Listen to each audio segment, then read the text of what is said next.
Jóvenes, ¿qué tal? ¿Cómo están? Es un placer estar nuevamente con ustedes conversando sobre la historia de Honduras. Para nuestra sesión el día de hoy, les damos la bienvenida a hablar un poco sobre el cariato. Los objetivos de nuestra sesión: determinar el origen de la dictadura de Tiburcio Carías Andino y describir el por qué ocurrió la situación en ese momento histórico. Como contenidos conceptuales, como pueden ver, tenemos cariato, montoneras y caudillismo. Así que, para iniciar, ¿conocen ustedes quién fue Tiburcio Carías Andino? Bueno, pues Tiburcio Carías Andino fue un presidente que gobernó Honduras durante 16 años. Se hizo dictador, por lo que los historiadores le han puesto a su periodo presidencial la dictadura de Carías o el nombre de El Cariato, que se refiere a esos 16 años. Tiburcio Carías Andino va a nacer en Zambrano para un 15 de marzo de 1876 y va a morir en Tegucigalpa un 22 de diciembre de 1969 a una edad muy avanzada, más de 90 años. Él se inicia joven en la política y va a llegar a ser presidente de Honduras alrededor del año de 1933, después de haber vencido a sus oponentes políticos en la última montonera realizada en el año de 1932 y que se conoció como la Revuelta de las Traiciones. A partir de ahí, Tiburcio Carías Andino empezó un gobierno en el cual trató de llevar la paz a Honduras. Antes del gobierno de Carías, recuerden que teníamos muchos procesos violentos. De hecho, aunque Carías ya había ganado las elecciones en 1924, debido a una montonera tuvo que entregarle a Vicente Tosta la oportunidad de poder ser presidente de Honduras, a fin de que la paz pudiera continuar en nuestro país. También en una segunda oportunidad en la que él salió ganando, se vio la necesidad de ceder su puesto con tal de que todo se mantuviera en orden y paz. Pero después de 1932, pues él decide entonces tomar el poder, ¿verdad?, por la fuerza, a pesar de que él ya había ganado las elecciones, y entonces logra entronizarse ya como presidente de Honduras a partir del año de 1933. En ese sentido, Tiburcio Carías Andino no solo había tenido experiencia participando políticamente en las montoneras, sino que también participando políticamente en ciertos gobiernos. Por ejemplo, lo vemos en esta imagen realmente histórica de la visita de Charles Lindbergh a Honduras. Lindbergh fue el primer piloto en cruzar el Atlántico desde Nueva York hasta París en avión, la primera vez que se hacía. Posteriormente él hace un viaje de buena voluntad y a Honduras llega cuando está el gobierno del doctor Paz Barahona. Sin embargo, Tiburcio Carías Andino era uno de sus ministros, por eso lo vemos en esta imagen también al lado de Charles Lindbergh. Posteriormente, cuando Carías ya es presidente, entonces él nombra a sus principales colaboradores con los que va a regir durante ese periodo de 16 años, aunque él solo había ganado las elecciones para un periodo de 4 años. ¿Cómo fue entonces que logró extenderse tanto? Sencillo, Tiburcio Carías Andino se va a reelegir la primera vez al modificar la Constitución, cambiando el periodo presidencial de 4 a 6 años. Posteriormente, lo que va a ocurrir es que unos diputados van a introducir una moción para que Carías continúe en el poder porque el pueblo lo pide. Y esto va a ser así, entonces va a tener otros 6 años más, completa los 12. Y en el último periodo, pues simplemente se asume de que como no hay necesidad de elecciones porque la gente está contenta con el gobierno de Tiburcio Carías, él continúa en el poder hasta 1949. Obras en tiempos de Carías, pues déjenme comentarles que algunos avances se hicieron durante este periodo. De hecho, las bananeras perdieron un poco de influencia y poder durante el periodo de Carías, por eso a él se le conoce como el último caudillo frutero.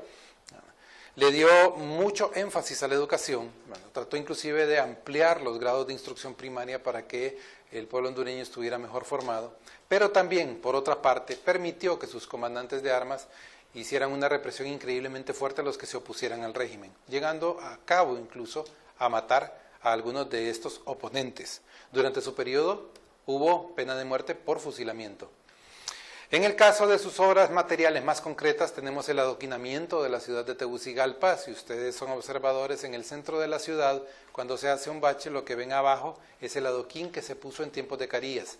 Ese adoquinamiento lo hicieron la mayor parte de los presos políticos y comunes que se encontraban en la penitenciaría en aquella época. Todo el centro de la ciudad fue adoquinado en aquel entonces. También Tiburcio Carías Andino fue el que terminó el llamado hoy por hoy Puente Carías, que originalmente la gente le decía el Puente de las Patas Coloradas, porque se inició durante una administración liberal. Va a ser Tiburcio Carías Andino durante una administración nacionalista, que lo va a terminar y entonces se le va a poner por nombre al puente Puente Carías. También, y esto ustedes lo conocen muchísimo muy bien, en el periodo de Carías se construyó el Estadio Nacional. No como ustedes lo ven ahora, sino como lo ven en la imagen. Fue una obra de Paco Prats, arquitecto, a quien Tiburcio Carías Andino le encomendó no solamente la construcción del Estadio Nacional, sino de un parque aledaño que hoy ya no existe, y también del Monumento a la Paz, en el cerro de Doña Juana Laínez. Carías le dio también impulso a la aviación en Honduras, no solamente a la aviación civil, sino también a la Fuerza Aérea Hondureña. De hecho, él consideraba de que construir carreteras en un lugar tan montañoso era prácticamente como botar muchísimos recursos económicos. Entonces decidió que Honduras se desarrollara por aire. Durante su periodo habían aeropuertos en los 18 departamentos del país, lo que permitía trasegar mercaderías y personas con muchísima facilidad. En esta imagen precisamente lo vemos junto a Lowell Yerex, que es el fundador de TACA. TACA empezó operaciones aquí en Honduras, y en el otro extremo tenemos a los oficiales White y Griffin, que eran los que estaban asesorando para la organización de la Fuerza Aérea Hondureña. La aviación, en todo caso, va a encontrar un gran auge durante el periodo de Carías. En primer lugar, como una forma de observación de posibles enemigos o de movimientos de tropas en contra del gobierno. En segundo lugar, para el transporte de pasajeros y correo. De hecho, la primera línea aérea que empieza a llevar correo aéreo fuera de Honduras es TACA, y le apoya posteriormente con el correo interno la Fuerza Aérea en unos pequeños aviones marca Stinson. Para 1949, Carías ya se ha desgastado en el poder, no tiene apoyo internacional tampoco para continuar en él, por lo que entonces convoca elecciones, unas elecciones un poco extrañas, y le entrega el poder entonces a su sucesor, el también nacionalista Juan Manuel Gálvez. A partir de ahí, Tiburcio Carías Andino no se retira de la política, se retira en todo caso de las apariciones públicas en la presidencia, pero se mantiene como líder del Partido Nacional. Siendo líder del Partido Nacional, rigió durante muchos años este agrupamiento político. Inclusive un tiempo se separó del Partido Nacional para fundar el Partido Popular Progresista, pero después volvió al seno del Partido Nacional, donde siempre fue un líder muy tomado en cuenta. A lo largo de ese periodo, su consejo y su oportuno comentario fueron básicos para lo que iba a ser la política del Partido Nacional, sobre todo durante los regímenes militares de Osvaldo López Arellano en los años 60. Se retiró a vivir a su vivienda, alejado de la política, ya cuando contaba con 90 años, en una edad bastante avanzada. Sin embargo, continuaba activo en cuanto a que paseaba por el Parque Central, se sentaba todas las tardes en la acera de su casa. Nadie atentó nunca contra él, nadie lo amenazó de muerte, y prácticamente sus últimos días los vivió tranquilo, hasta que a partir de julio de 1969 se vio postrado en cama, muriendo, como les dije antes, en la madrugada, noche madrugada del 22 al 23 de septiembre de 1969. La hora de la tarea, me gustaría que ustedes hicieran un diario de entrevistas con lo que distintas personas piensan de Carías Andino. ¿Qué es lo que la gente que les rodea a ustedes puede opinar de Tiburcio Carías Andino? Posteriormente compartan los resultados de esa investigación con los compañeros, con el maestro, y discutan entre sí cuál es la visión que la gente en común tiene de este personaje de la historia de Honduras.